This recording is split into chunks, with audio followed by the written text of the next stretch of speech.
Milestone Mafia. Yo. What's up?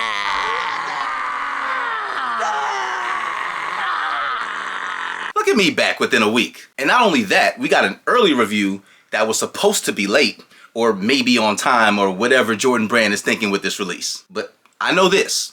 If they keep thinking that pairing compelling and dope stories with their sneaker releases is the way to go, then 2025 is going to be exactly and even more than we expected.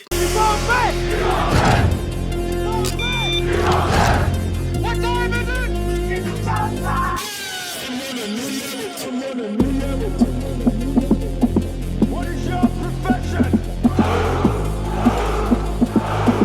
It's me, bitches. Great day, Milestone Mafia. Welcome back to Things and Stuff. I'm your host, Ja. Like Mike, if I could be like Mike. And as always, breathtakingly humble for every pair of eyes watching and every pair of ears listening. And today, as you saw in the thumbnail and description, we got an early look. And by early, I mean they were scheduled to release this month, but for whatever reason got pushed back to 2025. Not early as in we haven't seen like dozens of these reviews on YouTube already. Today, we're talking about the Jordan 1 High OG Black Toe Reimagined. Alright, so what's up with this release? The Reimagined series has had mixed reviews, all the way from, man, these are fire, to what the f was that? I personally am a fan of the collection. Except, of course, if you're an OG member of the Milestone Mafia, you already know my thoughts on the White Cement 3 Reimagined. But we're not gonna go back into my disdain for that soulless cash grab, which insults the intelligence of all of the sneakerheads, treating the nostalgia of sneaker collectors as a simple cash grab, like we're some type of an ATM, and that will accept lazy efforts and they can pacify us like we're some toddlers or some shit.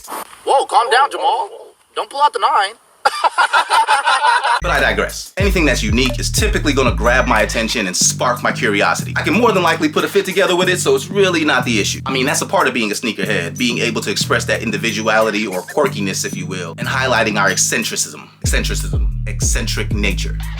Now, these black toes tell a real story and gives us some insight into the lore that is the partnership between his airness and the Nike brand. I mean, let's be honest, that marriage is really the tipping point of what turned a lot of us into sneakerheads in the first place, no? But let me get down off my soapbox and let's get into the review you came here for.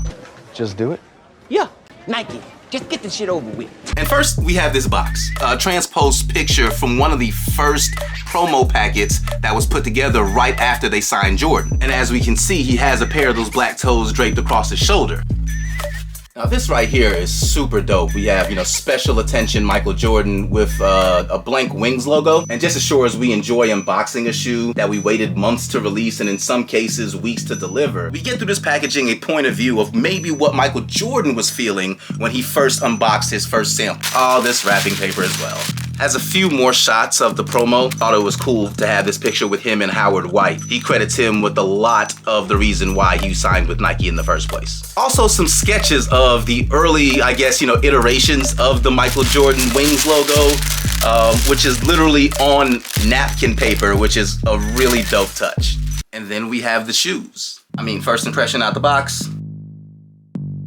Listen, y'all, I get it. Like, I totally get it. We got the black toe cap with the matching swoosh, white underlay on the toe box, inside panel, red heel panel. A pattern so iconic that regardless of the colorway, we still refer to it as black toe color blocking. Materials are alright, they're not like ultra luxury, but they're very decent. And I don't know if the light is picking it up, but the midsole here is actually pre-aged, as they've been doing with a lot of these Reimagines. I don't mind it at all, because it still goes along with the story. But the defining feature is replacing the Wings logo that we all know and love with simply just Air Jordan right there on the ankle collar. And as we can see, even on that original promo, that is exactly how the sample pair was given to him, which is obviously the dope part about this. Yes, the Wings logo is what we grew up with. Hell, even on the Jordan 2. So obviously I prefer the Wings logo, but in this case, I'll allow it for the purposes of illuminating a standalone experience that we get to share with MJ. Speaking of sharing, Jordan actually wore this sample pair in a game and ended up giving that pair to a friend. He also signed the inside ankle collar of it. We even get that little experience right here. Come on, y'all, that is just the chef's kiss. Another difference is changing that tongue from white to black to match the sample pair, which is gonna make it very unique amongst all the other retros of black toes. Comes along with 2 sets of laces, black and red. Really haven't decided which way to go. All right, drip forecast for these.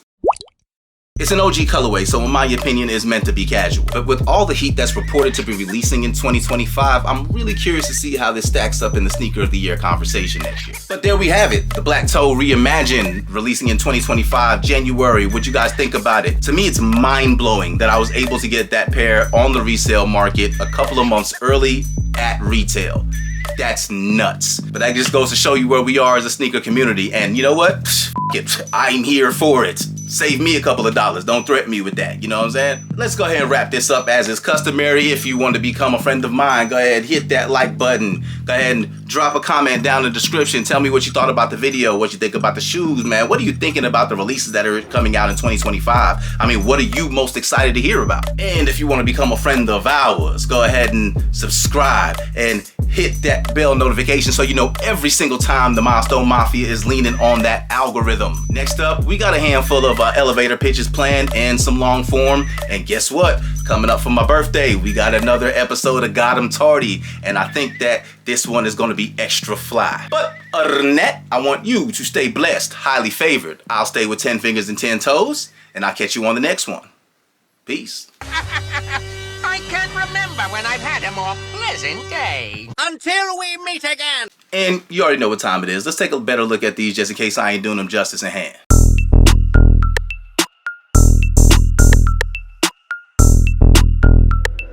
Surfer.